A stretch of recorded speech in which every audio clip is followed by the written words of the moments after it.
நாளைக்கான வீடியோ தாங்க வந்திருக்கு. வீடியோ வந்து சூப்பரா இருந்துச்சு அப்படின்னு தாங்க சொல்லணும். ஜோசியர் வந்து பயங்கரமான குண்டு தூக்கி போட்டாரு அப்படின்னு தாங்க சொல்லணும். கல்யாணம் நடக்கிறதுலே பயங்கரமான ஒரு பிரச்சனை வந்துருச்சு. அதெல்லாம் பார்க்குறப்போ சேனலை மட்டும் மறக்காம லைக் அண்ட் சப்ஸ்கிரைப் மட்டும் பண்ணிருங்க. ஃபர்ஸ்ட்டு எடுத்த உடனேயுமே வந்து கண்மணி வந்து எவ்வளவோ சொல்லி பார்க்காங்க பிருந்தா கிட்ட. "ஏய் இந்த வீட்ல வந்தா சந்தோஷமா இருக்க முடியாதுடி. சொல்றத கேளு. தயவுசெய்து வந்து கல்யாணத்த நிறுத்து." அப்படி இப்படின்னு என்னென்னமோ சொல்லி பார்க்காங்க. ஆனா பிருந்தா வந்து ஒத்துக்கிற மாரி இல்ல. "அக்கா போக்கா, எனக்கும் இந்த குடும்பத்த பத்தி நல்லா தான் தெரியும். அதுவும் நான் கார்த்திய நம்பி தான் வரப்போறேன். சரியா?" அப்படிங்கிற மாரி சொல்லிட்டு அவங்க வந்து கோவப்பட்டுட்டு போயிடுறாங்க. கண்மணி வந்து யோசிச்சு பார்க்காங்க. என்னடா பண்றது? இவ வேற சொல்ற பேச்ச வந்து கேட்கவே மாட்டிக்கா. இந்த கல்யாணத்த எப்படியாவது தடுத்து நிப்பாட்டணும் அப்படின்னு சொல்லிட்டு, அவங்க வந்து பயங்கரமா ஒரு பிளான் வந்து போடுற மாரி தான் காட்டிக்கிட்டு இருக்காங்க. சரின்னு சொல்லிட்டு நைட் ஒரு நைட்டா வந்து எல்லாருமே தூங்கிடுறாங்க. மறுநாள் காலையில வந்து எல்லாமே ரெடியாகி அந்த இடத்துல வந்து முறைப்படி தான் கல்யாணத்த பண்ணணும். பொண்ணு கேட்டு தான் கல்யாணம் பண்ணணும் அப்படின்னு சொல்லிட்டு ராமச்சந்திரன் வந்து சொல்லிக்கிட்டு இருக்காங்க. மாமா எல்லாமே முறைப்படி பண்றீங்க. ஆனா கல்யாணத்துக்கு கல்யாணம் பண்ணனா நம்ம வந்து ஜாதகம் பார்க்கணும்ல அப்படின்னு சொல்லிட்டு கண்மணி வந்து சொல்றாங்க. அப்பவே வந்து வீராவுக்கு வந்து டவுட் வந்துருச்சு. இவ எதுக்கு திடீர்னு ஜாதகம் அது இதுன்னு சொல்லிக்கிட்டு இருக்கா? அப்படின்னு சொல்லிட்டு வீரா வந்து டவுட்டு பட்டு பார்த்துக்கிட்டு இருக்காங்க. என்னம்மா கண்மணி திடீர்னு சொல்ல? அவங்க 2 பேர் மனசுக்கு பிடிச்சு போச்சு. அதனால நம்ம அதெல்லாம் பார்த்துக்கிட்டு எதுக்குமா? அப்படிங்கிற மாரி சொல்லிட்டு ராமச்சந்திரன் சொல்றாங்க. இல்ல மாமா என்ன இருந்தாலும் வந்து ஜாதகம் பார்த்தா தான் அது சரியா வரும். ஏன்னா நாள பின்ன வந்து கல்யாணம் பண்ணி வச்சுட்டு அது சரியில்ல, இது சரியில்லன்னு பின்னாடி வந்துறக்கூடாது பாருங்க. அதனால தான் சொல்லிக்கிட்டு இருக்கேன் அப்படிங்கிற மாரி சொல்லிட்டு நல்லவங்க மாரி பேசிக்கிட்டு இருக்கிற மாரி தான் காட்டுறாங்க. சரிம்மா நானும் அது ஜாதகத்த என்னன்னு பார்த்துக்கிறேன். ஜாதகத்த பார்த்துட்டு அவங்ககிட்டயே ஒரு நல்ல நாள குறிச்சுட்டு, அதுக்கப்புறம் போயி முறைப்படி பொண்ணு கேட்போம். ஜோசியக்காரங்கள இங்க வர சொல்லுவோம். வந்ததுக்கப்புறம் அவங்கட்ட என்ன ஏதுன்னு கேட்டுக்கிருவோம் அப்படிங்கிற மாரி சொல்லிடுறாங்க. சரின்னு சொல்லிட்டு ஜோசியக்காரன் வந்து வர சொல்றாங்க. ஜோசியக்காரன் வீட்டுக்கு வந்துடுறாரு. ஜோசியக்காரர் வந்து வீட்டுக்கு வந்தவனையுமே வந்து ஜாதகமெல்லாம் உங்கள்ட்ட இருக்குல்ல அப்படிங்கிற மாரி சொன்ன உடனேயும், பையனோட ஜாதகம் இந்தாங்க. பொண்ணோட ஜாதகத்த வந்து உங்களுக்கு வாட்ஸ்அப்லேயே அனுப்பி வச்சுட்டேன். நீங்க பார்த்துக்கோங்க அப்படிங்கிற மாரி சொல்றாங்க. அப்பவே டவுட் வந்துருது. ஜாதகத்த எதுவும் இவ மாத்திட்டான்னு நினைக்கிறேன் கண்மணி அப்படின்னு சொல்லிட்டு அவங்க வந்து நம்ம வீரா வந்து சந்தேகப்படுற மாரி தான் காட்டிக்கிட்டு இருக்காங்க. ஏன்னா வந்து முறைப்படி ஜாதகத்த அனுப்பாம ஏதோ ஒரு தப்பானத ரெடி பண்ணி தான் வந்து கண்மணி வந்து அவங்களோட அந்த ஜோசியக்காரோட வாட்ஸ்அப்புக்கு அனுப்பியிருப்பாங்கன்னு நினைக்கிறேன். நம்ம வீரா வந்து டவுட் போட்டுறாங்க. இவன் என்ன எல்லாத்துக்கிட்டையும் முந்திக்கிட்டு முந்திக்கிட்டு பதில் சொல்கிறாளே அப்படின்னு சொல்லிட்டு யோசிச்சுக்கிட்டே இருக்காங்க.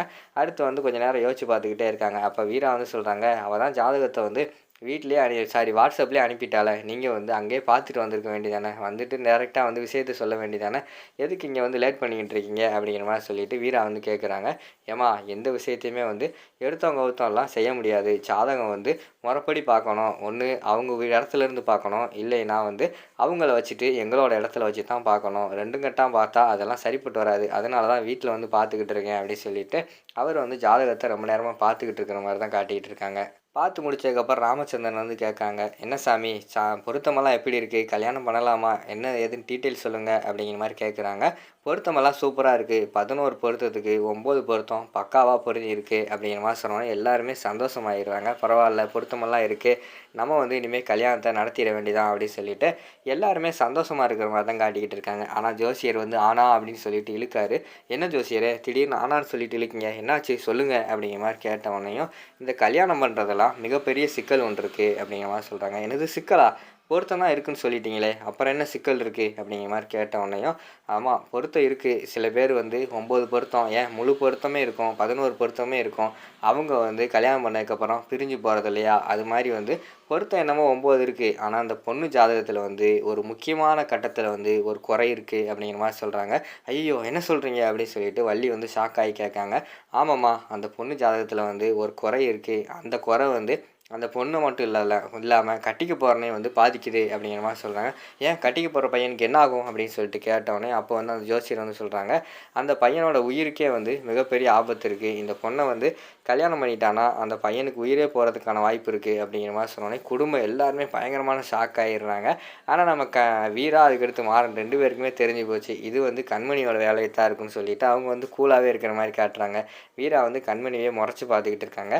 கண்மணி அப்பா நல்ல வேலை நம்ம எதிர்பார்த்ததை வந்து சொல்லிட்டாரு அப்படின்னு சொல்லிட்டு அவங்க ஒரு பக்கம் சந்தோஷமாக இருக்கிற மாதிரி தான் காட்டிக்கிட்டு இருக்காங்க. அடுத்து வந்து நம்ம கண்மணி வந்து நல்லவங்க மாதிரி, சாமி என்ன சாமி இப்படி சொல்லிட்டீங்க? வீட்டில் எல்லாருமே வந்து கல்யாணத்தை பேசி முடிச்சாச்சு. அது மட்டும் இல்லாமல் அந்த பையனுக்கும் பொண்ணுக்கும் வந்து ரொம்ப பிடிச்சி போச்சு. அவங்களும் கல்யாணம் பண்ணுறதுல ஆர்வமாக இருக்காங்க.